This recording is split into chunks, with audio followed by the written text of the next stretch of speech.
Hai Peace of Christ Lovers, welcome back to our channel. Kembali bersama saya Pastor Sarah, hanya di The Real Pastor Sarah and the Prophecies, Pastor Sarah Reaction Channel, Sarah FM. Kata hari ini, Christ is my Lord God. Shalom, shalom, shalom, haleluya, haleluya, haleluya, haleluya. Saudara, saat ini saya ingin menyampaikan mimpi saya di tanggal 4 Desember 2022, tepatnya pada hari Minggu ya. Malam saya bermimpi dan saya bangun sekitar jam 3:30 pagi, tanggal 5 Desember 2022. Saya bermimpi beberapa hal ya saudara, ada 3 hal. Sebelumnya saya minta maaf, saya baru menyampaikan ini hari ini, tapi saudara bisa lihat di chat ini chat saya dengan adik saya. Ya, saya suruh dia untuk cek WhatsApp story saya itu pada saat jam 6 ya, saya WhatsApp bersama dia. Setelah saya menuliskan ya tentang mimpi saya posting di WhatsApp story. Kenapa saya baru sampaikan hari ini? Ada 2 alasan. Yang pertama, ya karena saya baru teringat ya, dan saya lupa untuk men-screenshotnya dan menguploadnya. Karena saya fokus di mimpi saya sebelumnya ya saudara, yang 2 minggu lalu. Tapi baru saya upload minggu lalu karena ya mimpi saya tergenapi lagi, puji Tuhan.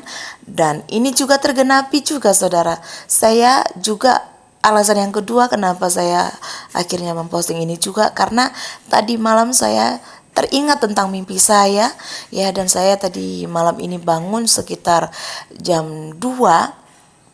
Tuhan bangunkan saya, nggak tahu ya, roh saya tidak tenang gitu ya, karena ya satu sisi saya juga sedang bergumul tentang ada beberapa orang, yaitu 2 keluarga yang akan saya dan juga tim saya untuk lakukan pelayanan baptisan ya.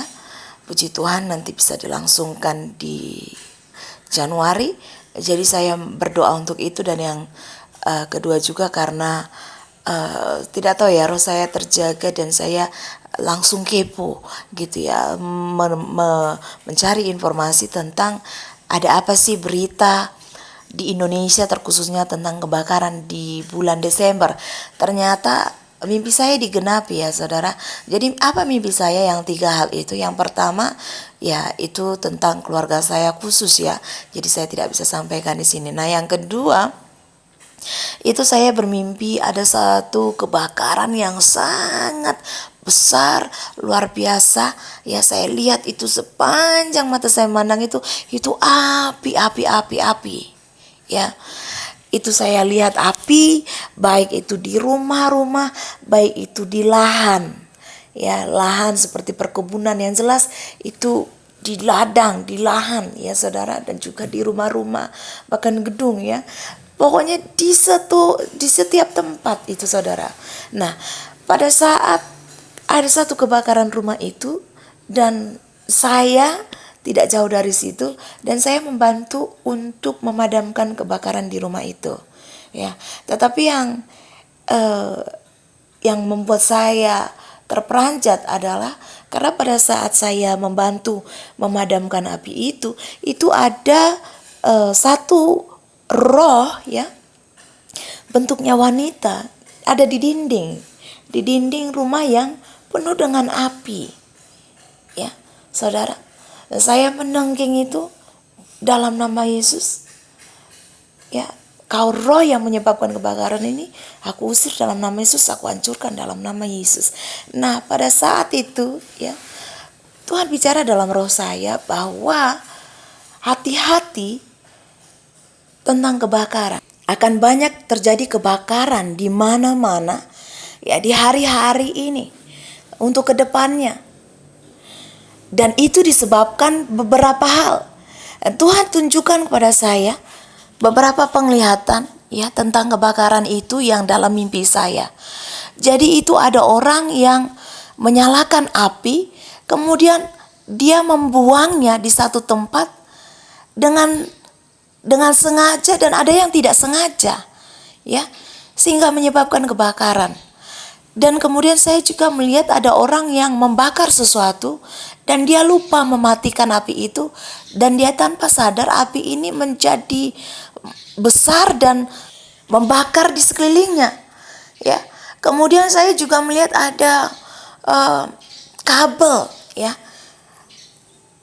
itu dia tidak memperhatikan. Sebenarnya dia sudah tahu kabel itu sudah tidak benar, tapi dia lalai dan mencuekinya, jadi ada ignore. Nah, jadi yang pertama itu kenapa terjadi kebakaran itu karena keteledoran, ya, keteledoran, kelalaian dan ketidakmautawan manusia. Ya, orang-orang ini yang kemudian menyebabkan kebakaran. Kemudian saya juga melihat, ya, kemudian saya melihat dalam mimpi saya itu juga, ya, mata saya sejauh memandang itu semua kebakaran, itu ada lahan-lahan penuh dengan api terbakar gitu. Dari tempat ini, ya, di satu yang arah sini, kemudian ke arah sana, ke arah sana. Ya, seperti itu, saudara. Jadi ada banyak kebakaran lahan, ya, perladangan, perkebunan, bahkan ada persawahan. Itu terbakar semua dengan api. Tapi itu karena cuaca. Tidak ada yang menyebabkannya. Ya, saudara. Kemudian ada hujan juga memadamkan api tersebut. Jadi yang kedua, ya, itu karena cuaca. Kebakaran yang disebabkan karena cuaca, karena iklim. Tetapi beberapa kasus ini itu puji Tuhan ada yang padam sendirinya karena cuaca juga, yaitu karena hujan, ya. Ya, memang terbakar, tetapi dengan pertolongan Tuhan melalui cuaca, hujan itu juga dia padam. Nah, yang ketiga, seperti yang tadi Tuhan perlihatkan dalam mimpi saya membantu orang itu, rumah itu dari kebakaran, dan itu ada roh jahat. Jadi yang ketiga itu karena ada roh jahat. Makanya saudara, bangun mezbah doa, bangun mezbah keluarga di rumahmu bersama orang-orang yang kau cintai, keluargamu, ya, rumah tanggamu, dan berdoa supaya segala atmosfer itu dalam kendali Tuhan. Dan jangan lupa atmosfer api, selain atmosfer air, udara maupun darat, juga api, supaya dalam kendali Tuhan. Karena setan ini bisa lakukan banyak hal juga, termasuk melakukan kebakaran. Ya, seperti yang dalam mimpi saya. Jadi ini yang Tuhan peringatkan dalam mimpi yang pertama. Di malam yang satu itu juga malam yang sama, ya, saya bermimpi 3 hal, dan ini mimpi saya yang kedua tentang kebakaran. Tuhan katakan hati-hati tentang kebakaran, karena hari-hari ini akan banyak terjadi kebakaran di mana saja. Paham, saudara? Hari-hari ini dan untuk kedepannya. Nah, mimpi saya yang ketiga, saya ada di satu tempat. Dibilang hutan tidak, ya, tapi dibilang taman pun enggak juga, saudara. Itu seperti padang hijau yang penuh dengan tumbuh-tumbuhan, tanaman-tanaman yang indah, dari mulai bunga-bunga yang sangat besar dan sangat raksasa sampai kepada pepohonan-pepohonan, buah-buahan yang besar, yang raksasa. Ya, dan saya di situ ada bersama dengan keluarga, saudara saya yang saya juga mengenalnya, bahkan ada teman-teman yang dalam mimpi saya mengenal mereka. Tapi ketika saya bangun, saya tidak tahu siapa saja di sini. Cuman yang saya ingat ada keluarga, ada saudara saya, dan ada beberapa orang yang saya kenal ya saudara. Saya percaya bahwa ini mewakili orang-orang yang percaya dalam Tuhan. Kenapa? Karena dalam mimpi saya ini ya, di situ ada orang-orang, sekelompok orang dan banyak orang, termasuk saya dan juga keluarga, ada adik-adik saya di sana juga. Ya, kami sedang memanen, sedang mengambil buah-buahan di sana. Ya, pertama dilakukan oleh beberapa orang dan termasuk adik saya ada laki-laki di situ ya saudara. Mengambil, ada buah di depan saya. Ada buah-buahan seperti alpukat, lalu kemudian ada jambu klutuk, ada mangga, ada apel. Semuanya mereka memetik buah di depan saya ya. Kemudian saya juga melihat di sebelah kanan saya ada teman saya, bahkan juga adik saya yang wanita, itu juga mengambil buah jambu air ya. Kemudian saya juga mengatakan kepada orang-orang sana, ayo kita ambil segera, sudah mau hujan. Nah kemudian tiba-tiba ada hujan rintik ya, gerimis gitu. Itu datang, padahal cerah ya, datang seketika. Tetapi saya tidak khawatir. Orang-orang di sana bilang, hujan, ayo kita udah selesai, kita hujan kita batal, dia nggak bisa kita panen kalau hujan. Saya bilang jangan, terus panen. Saya bilang ini hujan tidak akan lama. Saya berdoa dalam nama Yesus. Saya angkat tangan saya saudara, kedua tangan saya bilang dalam nama Yesus, kau hujan, kau gerimis, berhenti saat ini, kuperintahkan dalam nama Yesus. Kau berhenti pada saat ini dalam nama Yesus. Kau tidak bisa menghalangi kami untuk memanen buah-buah yang kami mau. Dalam nama Yesus saat ini berhenti. Dan ternyata saudara, itu bukan cuma saya sendiri. Itu diikutin banyak orang di situ. Makanya saya katakan ini mewakili orang-orang percaya. Catat, ini mewakili orang-orang percaya, orang beriman. Ya. Ini bukan bicara soal orang Kristen saudara, karena orang Kristen belum tentu beriman. Tetapi orang yang di luar Kristen tentu saja bukan orang beriman. Ya, pahami ini. Tapi ini adalah orang yang pengikut Kristus tetapi beriman. Bukan cuma KTP, ya. Catat di sini. Nah, tahu saudara, saat itu juga ketika kami berdoa itu dalam nama Yesus, dan gerimis itu berhenti saat itu juga dan sangat indah cerah. Ya, dan kami melanjutkan lagi. Dan saudara tahu, itu sampai ke bawahnya itu ada tanah itu seperti sungai, bekas sungai saudara. Karena itu saya tahu itu bentuk bekas sungai karena tanahnya itu berbeda. Sungai yang kering, tidak ada airnya, sama sekali tidak ada. Jadi kami bebas, sangat bebas mengambil buah-buah yang besar-besar raksasa. Saya belum pernah melihat buah-buah yang seperti itu. Hanya pernah saya lihat dalam mimpi saya ketika saya di bawah Tuhan mengalami perjalanan rohani, perjalanan roh saya ya, saat saya mati suri dulu karena keracunan makanan beberapa tahun yang lalu saat saya masih SMP kelas 1, yaitu di taman di sorga. Jadi ini sama seperti itu, buah-buahnya besar. Cuman suasananya memang tidak seperti yang di sorga yang saya lihat itu waktu itu. Tapi buahnya sama ya, besar, raksasa, gede banget saudara, belum pernah ada di dunia ya. Nah, jadi kami sangat bersuka cita dalam melakukan panen itu. Nah, di sebelah kanan saya melihat ada teman saya mengambil jambu air ya, satu tangkai gitu, ada beberapa buah di tangkai itu, 4 biji saudara, satu renteng gitu rantingnya ya. Saya lihat dia terjatuh, saya bilang itu dia di sana gitu. Tapi teman saya tidak menghiraukan. Lalu saya ambil ke sana saudara.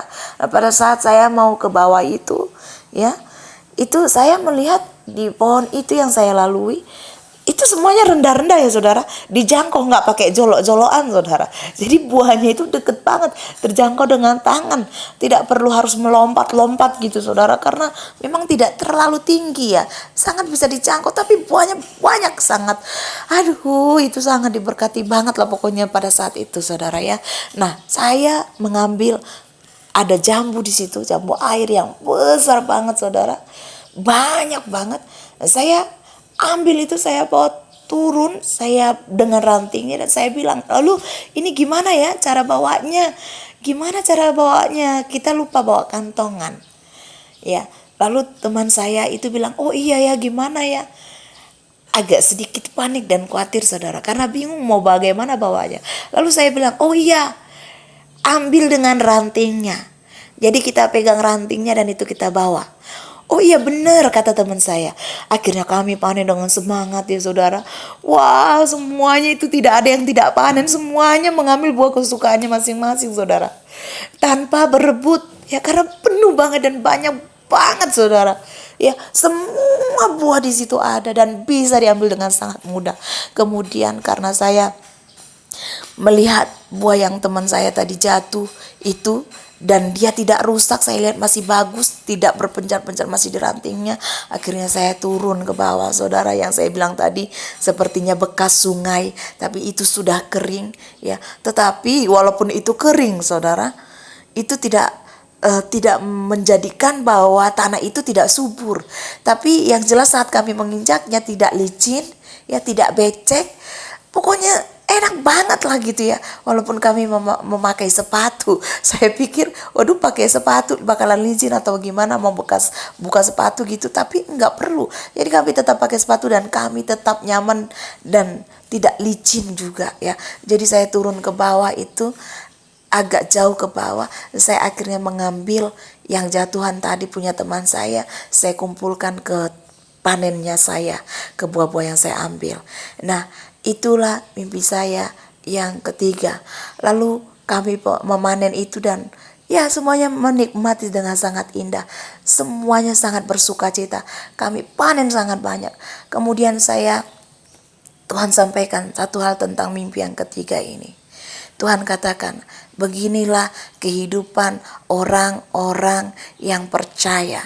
Tuhan akan lakukan perbedaan sekalipun dunia di tengah krisis, sekalipun dunia di tengah-tengah kekurangan. Tapi Tuhan akan adakan perbedaan bagi orang-orang yang menyembah Tuhan sungguh-sungguh dan yang memiliki iman ya. Karena pada saat itu mengatakan doa yang profetik dalam nama Yesus. Hai engkau hujan gerimis, saat ini aku katakan kepadamu, aku perintahkan engkau berhenti saat ini juga dalam nama Yesus. Itu iman saudara. Jadi hanya orang yang memiliki iman ya yang akan alami perbedaan. Dunia di tengah krisis, dunia di tengah kekurangan, tapi anak-anak Tuhan yang percaya kepada Tuhan Yesus dan yang tetap beriman kepada Tuhan dengan iman yang benar, Tuhan akan lakukan perbedaan. Tuhan memberkati mereka, bahkan memberkati mereka sangat melimpah, sekalipun mereka tidak menabur, tetapi mereka akan menuai yang besar, panen yang luar biasa dari Tuhan. Jadi saudara, untuk pesan Tuhan yang terakhir ini, pegang ini baik-baik ya. Untuk tahun kedepannya itu adalah masa yang sukar, tapi percaya tetap kepada Tuhan dan miliki iman yang benar hanya kepada Tuhan Yesus Kristus, maka hidupmu pasti akan Tuhan buat berbeda. Kau akan mengalami berkat Tuhan yang tidak pernah kekurangan. Sekalipun kau tidak pernah menaburnya, Tuhan akan memberikanmu tuaian itu. Seperti Tuhan katakan dalam firman-Nya, berkat-berkat orang fasik Tuhan hantarkan kepada anak-anak Tuhan, kepada orang yang percaya. Ini mimpi saya, pegang ini saudara dan perhatikan, hati-hati kebakaran dan tetap percaya, tetap bangun mezbah doa, mezbah keluarga bersama keluarga saudara yang saudara cintai, dan percaya berjalan bersama dengan Kristus. Kita cakap melakukan perkara yang besar di dalam iman kepada Kristus. Sekalipun di tengah masa sukar, kita tetap diberkati melimpah. Saya Pastor Sarah, Tuhan Yesus memberkati. Haleluya. Shalom.